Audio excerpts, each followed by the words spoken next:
Oi, meus amores! Como vocês estão? Espero que estejam bem.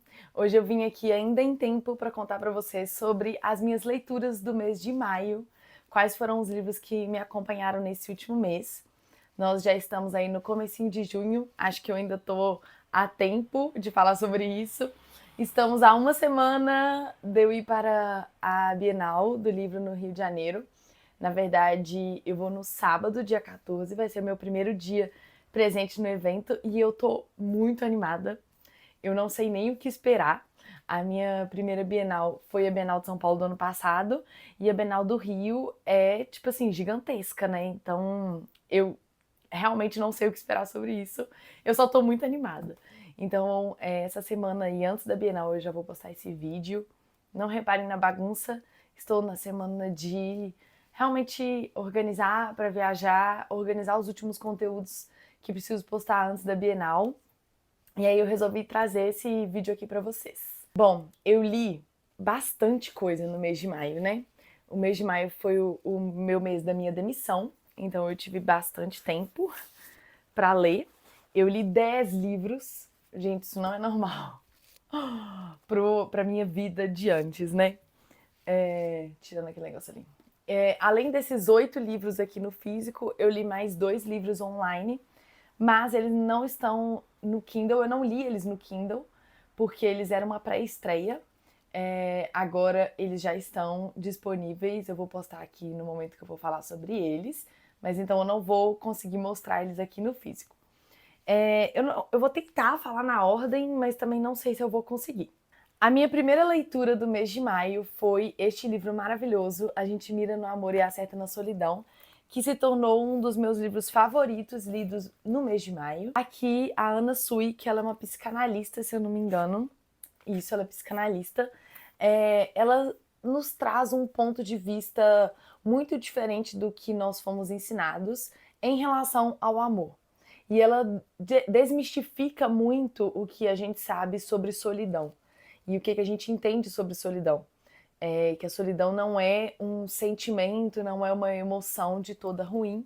Na verdade, é uma emoção extremamente necessária e que quando a gente mira no amor, a gente acerta na solidão. Esse livro, ele abriu a minha cabeça para muita coisa e me fez entender e enxergar o amor de uma forma diferente do que eu via. Acredito que nós temos uma mania, assim, né, de depositar muito do amor que a gente espera receber no outro, quando na verdade esse depósito que a gente faz no outro, ele não retorna com o que a gente espera receber, sabe? A gente quer encontrar um amor, a gente quer encontrar uma pessoa para ser o nosso amor, para nos acompanhar, mas o que muitas das vezes a gente vai receber nesse momento de troca não é o que a gente esperava. E a gente recebe justamente a solidão. Então, porque a solidão ela é inerente ao ser humano e não tem como a gente lutar contra esse sentimento, porque ele é muito mais do que um sentimento, sabe? Ela aqui também falou bastante sobre a diferença de amor, de paixão e de solidão, o que clareou bastante coisa assim na minha cabeça.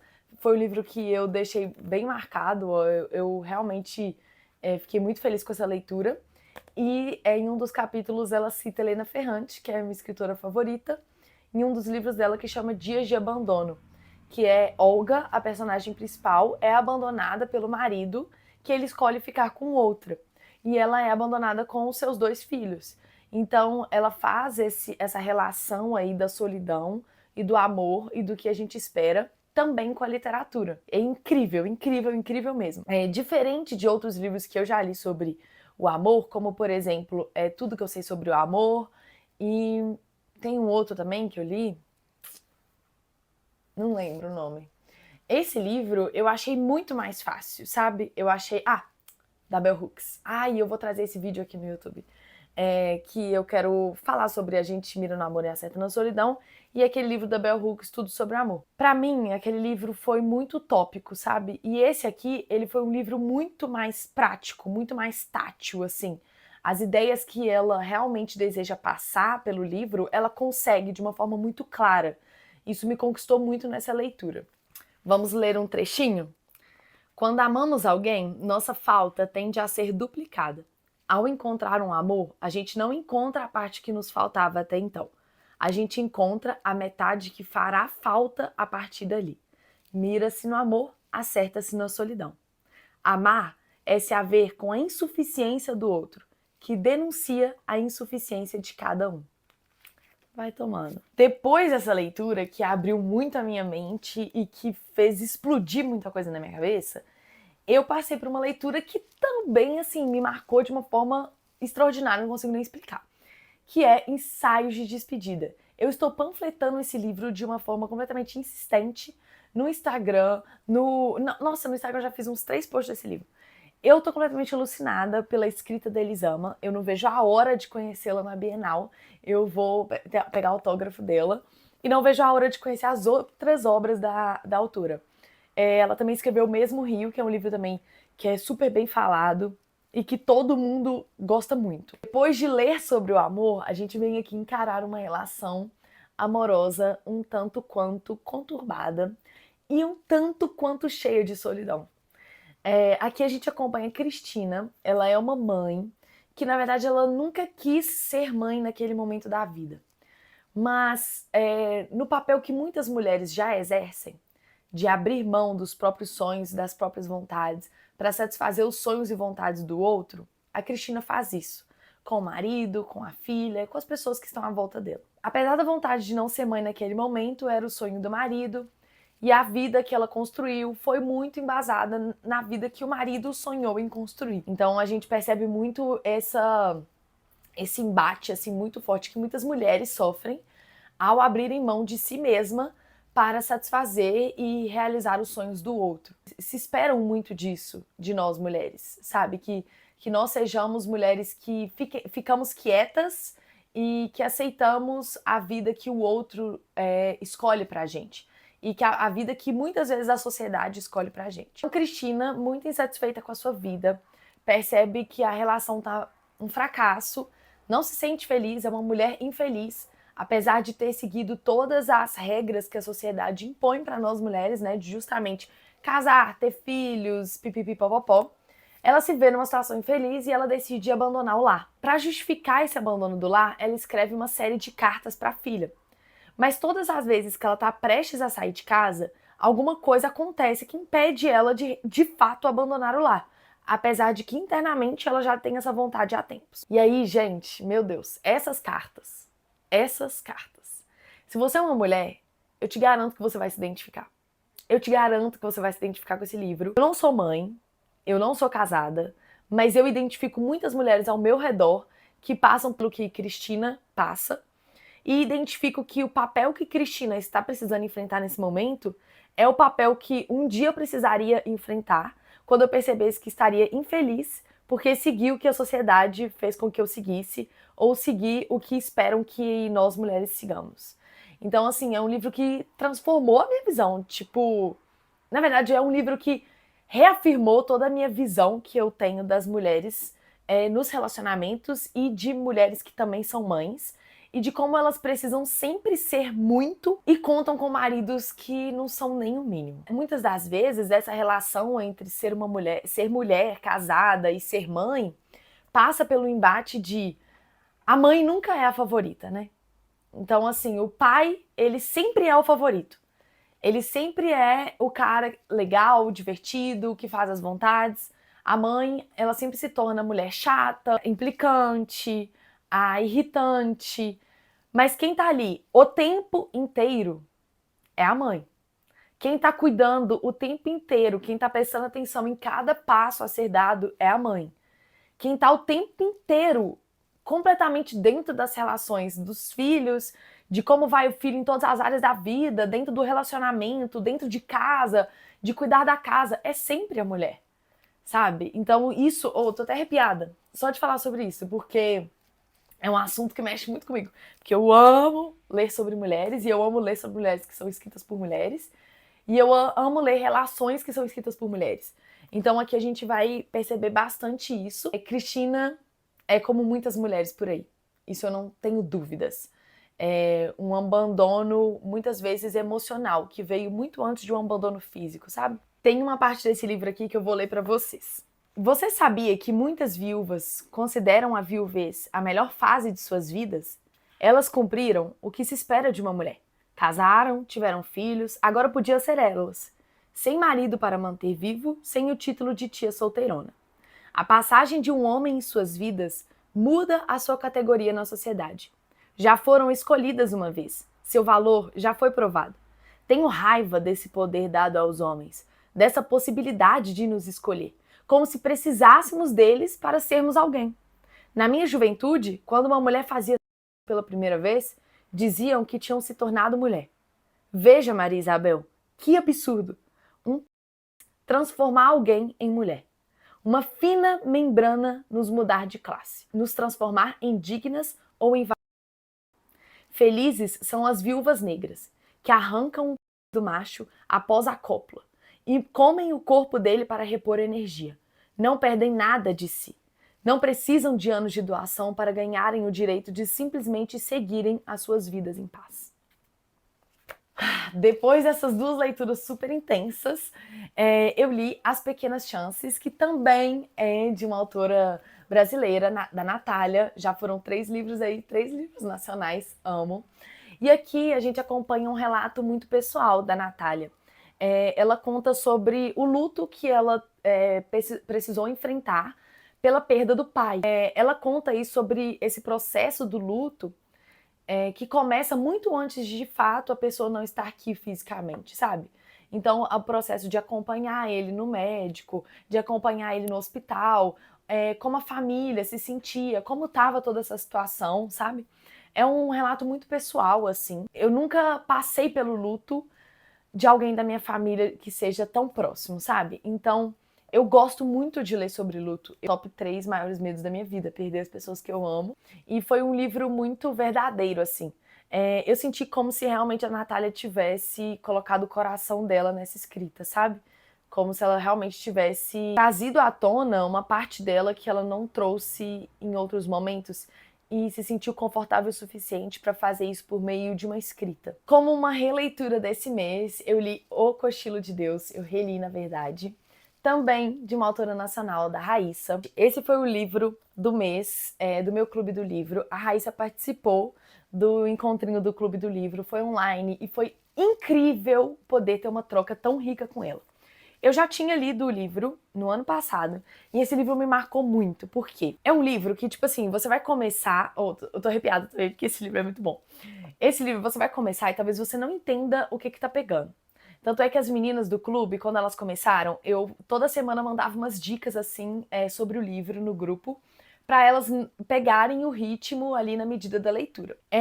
Mas a partir do momento que você vai avançando, e você nem precisa avançar muito para começar a entender o que tá pegando. Você chega no segundo capítulo, você já começa a entender que alguma coisa ali, né, a autora tá brincando com a gente, tá fazendo a gente de marionete. A escrita da Raíssa, para mim, é perfeita. Porque ela nos amarra nessa história de uma forma que quando você vê, você já tá, tipo assim, completamente entregue à história e aos personagens. Eu realmente amo esse livro com todas as minhas forças. E uma coisa que sempre me perguntam, não é um livro religioso, não é um livro que fala sobre Deus de uma forma religiosa. Aqui ela traz como se fosse uma teoria do que aconteceu quando Deus, depois de fazer a Terra, ele dormiu, né? Ele cochilou. E o que aconteceu nesse cochilo para o mundo dar tão errado quanto tem dado hoje em dia? São histórias que aparentemente parecem independentes, mas não são. São histórias completamente relacionadas. E que você vai unindo os pontinhos da história à medida que você vai lendo. E todas as histórias, elas são repletas de easter eggs, assim, que você vai encaixando no contexto de ser o cochilo de Deus, né, do que aconteceu depois de Deus ter criado a Terra, o que deu tão errado, e você vai encaixando dentro da própria história com os personagens. É perfeito. É um livro extremamente inteligente, e conversar com a Raíssa no meu clube do livro foi, assim, uma experiência maravilhosa, porque a gente conseguiu ter a visão, né? Ela nos passou muito a visão de como foi escrever esse livro também. Mas além disso, ela é uma pessoa muito fofa, muito querida, e é uma mulher muito aberta à discussão. Quando a gente começou o encontro, eu até falei com ela, Raíssa, a gente tem uma lista de perguntas. E ela falou, pois eu vou devolver todas elas com outras perguntas. porque ela não necessariamente tem respostas sobre o livro. E durante o nosso encontro, ela falou algumas coisas muito legais que eu acabei anotando assim no livro, sabe? Que os dramas que ela inventou, na verdade, foram a vida que inventou. Foi a própria vida que inventou. É um livro que eu até fiz, uma árvore genealógica, mas para quem vai pegar o físico, tem uma árvore genealógica. O Kindle também deve ter uma árvore genealógica aqui no final do livro também. Mas eu gostei de ir anotando, sabe? Pra ir relacionando as histórias, assim. Cara, é incrível, é maravilhoso, é um livro surpreendente. Você, tipo assim, você começa achando que não vai ser nada, e aí quando você vê, você tá, assim, já completamente entregue à história. Após a criação, Deus resolveu cochilar. Imagino que tenha decidido que seria mais conveniente fechar os olhos para não ter que encarar os inúmeros detalhes daquela obra que necessitariam de ajustes. E dormiu para assim não precisar enfrentar tantas, mas tantas indagações que nós, e eu digo, todos nós, faríamos a ele diante dessa obra pretensamente adaptada por mim. Simplesmente leiam, mas não esperem nada religioso. Também li A Casa do Morro Branco, que é da Raquel Queiroz, que é uma escritora brasileira que marcou a história da literatura nacional. E aqui nós contamos com 9 crônicas, são 9 contos, todos brasileiros, com muitos elementos nordestinos e personagens realmente de fato brasileiros. A gente tem uma história aqui que se passa em Minas também. E foi um livro que foi uma companhia muito gostosa, porque é um livro bem curtinho, as histórias elas são tipo assim, 4, 5 páginas, são bem gostosas de ler, são fáceis, não é uma escrita difícil, tem muitos elementos de estados diferentes do Brasil, então eu aconselho pesquisar para tornar a história um pouco mais vívida e um pouco mais ilustrativa. Mas é uma delícia de ler, assim, realmente é um livro muito gostoso. E é um livro que eu indico muito para quem, tipo assim, tá querendo voltar a ler ou começar o hábito, porque é um livro que você pode deixar na cabeceira da cama, assim, sabe? Do lado da cama e ler à noite antes de dormir, ou ler às vezes enquanto você tá fazendo aeróbico. Ele é bem gostoso mesmo. Recomendo muito. E é uma oportunidade de você ler um livro fácil e curto de uma escritora clássica. De uma escritora clássica brasileira. Eu também li Maxton Hall, Salve-me, fugindo totalmente de tudo isso aqui que eu li, né? A vibe completamente diferente. É um romance adolescente e eu não leio muitos romances, principalmente adolescentes, porque às vezes eu fico muito incomodada quando os romances eles começam do nada. Quando, tipo assim, a personagem viu o cara uma vez, pronto, tá perdidamente apaixonada, tá dando a vida por ele. Eu fico muito irritada com isso, porque não é assim. Beleza, livros não precisam ser assim, Carol, mas pra mim tem que ser parecido com a realidade. Mas esse livro aqui é uma tetralogia. Não, é uma trilogia. Esse livro é uma trilogia e ele tem adaptação, tem a série na Prime Video, eu acho, se eu não me engano. HBO, eu acho. Não assisti a série ainda, mas pra surpresa de todos eu gostei. Eu me diverti, velho. Eu me diverti muito com essa história. Tipo assim, aqui a gente tem uma personagem que é a Ruby. Ela não é aquelas meninas bobinhas de romance, sabe? Então isso é perfeito. Não é aquelas meninas que fica toda boba pelo cara, aí perde a inteligência por causa de um homem. Então isso me irrita muito em romance. Ela é completamente ciente de si, ela quer conquistar os sonhos dela, ela não tá nem aí por quem vai entrar no caminho dela, ela vai realizar os sonhos dela e ela luta muito por isso. E aí ela conhece o James, ela estuda numa escola de ricos, que é a Maxton Hall, e o James é um cara, tipo assim, trilionário, herdeiro de uma fortuna gigantesca, e claro, tipo, todo marrentão, gostosão, capitão do time lá da escola, sabe? Esse é o popularzinho. A Ruby, ela vai e descobre um babado sobre a irmã do James. E aí o James fica com medo dela espalhar esse babado, porque, tipo assim, se ela espalhar esse babado, já era pra essa família, entendeu? Essa família, assim, nossa senhora, a mídia vai cacetar em cima. Então, o James, ele se aproxima dela pra evitar que ela conte esse babado. Sendo que, gente, ela não tá nem aí. Ela, tipo assim, ela só quer formar e passar pra faculdade. Ela não vai contar esse babado pra ninguém. Ela não tá nem aí pra vida desse povo rico. Isso que eu gosto nela, sabe? Ela é ela. Ela é ela. Então, não deixou o livro chato, aquele romance chato.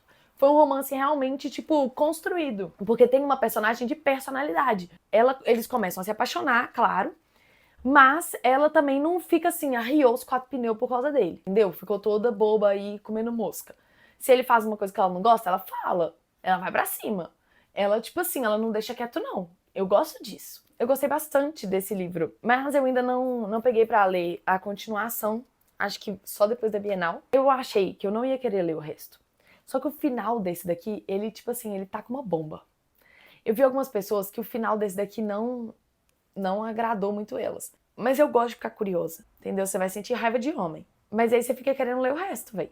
Então, assim, vai lançar a segunda temporada também, então eu tô bem animada.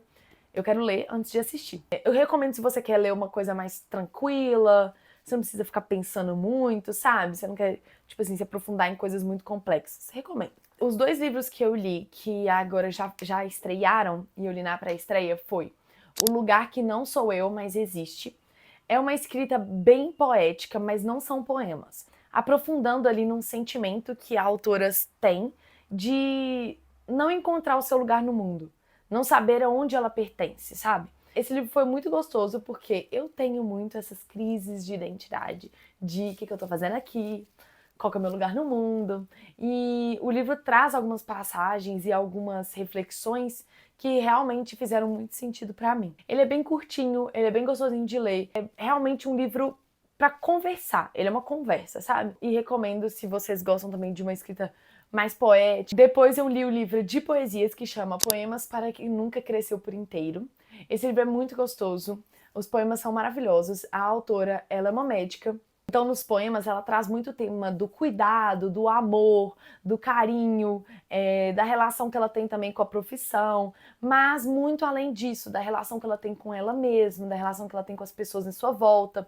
Traz muito sobre amor próprio, autoconhecimento. É um livro muito gostoso também, são poemas muito quentinhos, assim, sabe? Eu gosto de ler poemas. 1 por dia, 2 por dia, sabe? E colocando aí essa leitura ao longo do meu dia, às vezes dá vontade de ler alguma. Ai, tipo, vou abrir aqui o livro rapidinho pra achar um poema pra esse momento agora do meu dia. Depois eu li A Mulher do Padre, de Carol Rodrigues, também uma autora nacional.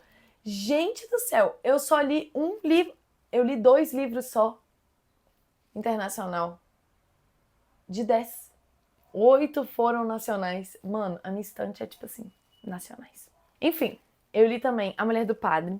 Esse livro, ele começou me dando uma aflição, gente, pelo amor de Deus. Porque deixa eu contar pra vocês. Eu amo livro que são narrados por crianças. Eu já li outros também que são narrados por crianças e eu acho extremamente divertido.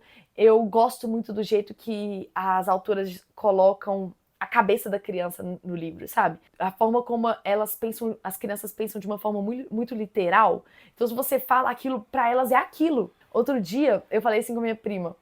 Eu fiz uma pergunta pra ela que eu nem lembro o que. Ela tem 7 anos. Aí eu falei assim, chuta. Pra ela chutar uma resposta. Aí ela me olhou assim. Aí eu, tipo assim, chuta. Fala qualquer coisa. Aí ela foi, falou qualquer coisa. Aí passou, tipo assim, uns 15 segundos. Ela tava com a perna assim, pronta pra dar um chute. Chegou pra mim e falou assim: pode te chutar mesmo? Aí eu, não, meu amor, não é chutar. Não é chutar, chutar. Sabe? É chutar, tipo, pra você falar alguma coisa aleatória. Então, é muito essa vibe, sabe? Eu gosto muito de livros assim. E eu gosto que as crianças pensam tanto de uma forma literal, quanto elas vão encaixando umas coisas que aconteceram na vida. Tipo assim, uma coisa que aconteceu hoje, elas encaixam com uma coisa que aconteceu ontem, no ano passado, e elas vão encaixando e vão tirando umas conclusões muito literais em relação a isso. E você começa a identificar muito você, criança. Então, assim, nesses livros que eu li, narrados por criança, na verdade 2 deles, eu gostei muito de me identificar nesse processo. Então, assim, nessa confusão mental de que você não entende direito as coisas, você não entende o que é o mundo, você não entende o que são as pessoas, você não entende as coisas direito, sabe? Mas você só tá indo, assim, sei lá, é meio assim, né? E aí, nesse livro, no começo, eu fiquei meio tensa. Porque acontece algumas coisas aqui com a personagem, que é uma criança, que ela não entende que são. Ah, esqueci de. Não, mas eu nem marquei. Ela não entende que são coisas preocupantes, mas são coisas preocupantes. Depois eu comecei a achar divertido. Tipo, depois eu tava rachando os bicos. Tem uma cena aqui que o pai dela pisa numa lagartixa. E aí o rabo da lagartixa parte do corpo. E a lagartixa continua andando. E isso ficou na cabeça dessa criança. Tipo assim, criança é isso, né? São coisas assim que marcam as crianças. Ela começou a chorar, porque ela ficou desesperada, porque a lagartixa estava sem rabo. Aí o pai dela falou assim, não, é só o rabo, vai crescer de novo. Não precisa chorar por causa disso. Só que ela ficou mal e ficou com aquilo na cabeça. Aí um dia ela tava brincando de boneca, aí o gato, um gato da vizinha, sei lá, chegou assim perto dela, ela foi com a tesoura no rabo do gato. Porque ela achou que o rabo ia crescer, igual o rabo da lagartixa. Sabe, as coisas são muito literais. E aí ela cortou o rabo do gato. São coisas desse tipo. A gente vai acompanhando ela crescendo aqui. Então, o primeiro amor, sabe? O que ela sente com isso, na escola. Aquele momento de que você começa a criar umas rivalidades, assim, com umas menininhas da sala. E aí alguns amiguinhos que começam a despertar alguns interesses. E é muito gostoso o livro, é tipo assim, é muito legal mesmo. Para ler livros narrados por crianças, você tem que gostar de ler em fluxos de pensamento, porque a cabeça da criança é isso. Tipo assim, ela começa a pensar e vai indo, e quando você vai ver, o pensamento já virou um negócio gigantesco e que nem faz sentido. Nessa parte aqui ela é bem criança. Vamos ler. Perder a ponta do durex me deixa triste. Papai fala calma, mas eu não consigo, fico muito brava e com a cara quente. E não entendo porque umas coisas são assim difíceis, tipo colocar meia calça depois do banho, ou quando escapa o elástico do lençol, ou quando eu aperto muita canetinha e a ponta afunda para sempre, ou quando eu tenho que encolher toda a barriga no balé. Amo, velho! Cara, eu lembrei dessa parte aqui nesse final de semana. Eu tava numa festa de igreja, numa cidadezinha, o pessoal tava rezando, e aí eu lembrei desse momento, que ela fala assim, ó, de tarefa tem que decorar o credo. Padeceu sob Pôncio Pilatos e a língua do P. O que é Pôncio? Desceu à mansão dos mortos. Como assim morre e fica rico depois? E jurar que acredita na ressurreição da carne é muito nojento. Você tá lá almoçando, a vaca louca e ela volta costurada. Eu não sei se ninguém percebe isso ou se todo mundo finge que não, porque não pode desrespeitar os mais velhos e padre e feira é tudo muito velho. E Deus é muito velho, e aí só pode escutar e imitar igualzinho. Eu amo livros narrados por crianças. Minha última leitura foi A Metamorfose, um livro recebido da LPM. Essa edição aqui a gente tem A Metamorfose junto com O Veredito. E o que eu mais gostei é que tem bastante explicação sobre a vida de Kafka, né? Os dois livros têm bastantes notas de rodapé que explicam algumas decisões do autor, que estão diretamente relacionadas à própria vida do autor. Clássicos, assim, a gente sempre escolheu uma edição que seja bem equipada, assim, de informações. Em algumas obras faz todo sentido você entender a obra pela perspectiva do próprio autor e da vida que o próprio autor levava, sabe? Que é o Retrato de Dorian Gray, que eu li ele pela edição da Darkside, e foi perfeito, porque, tipo, se não fosse a edição, eu não teria entendido. Eu amei a Metamorfose. Amei mesmo, mesmo, mesmo, mesmo, mesmo. E ela tem muitas relações com O Veredicto, que vem depois. Foi escrito há 110 anos atrás. Isso não sai da minha cabeça. 110 anos atrás, porque ele é extremamente atemporal e o cara é um gênio. Simplesmente o cara é um gênio. Tipo, como que o cara conseguiu pensar nisso? Como assim? O cara, tipo, 110 anos depois e o cara continua uma obra-prima. Eu fico louca com esse trem, velho. É um clássico que não é difícil, a linguagem é super tranquila. São, sei lá, 100 páginas no máximo, divididas em 3 capítulos só. E aqui a gente acompanha a vida de um cara que um dia ele acordou e ele era um inseto. Ele olha para suas pernas, eram pernas de insetos, ele tinha uma casca dura nas costas. E é um livro que não fala apenas de um cara se tornar um inseto. É um livro que traz uma crítica social muito grande.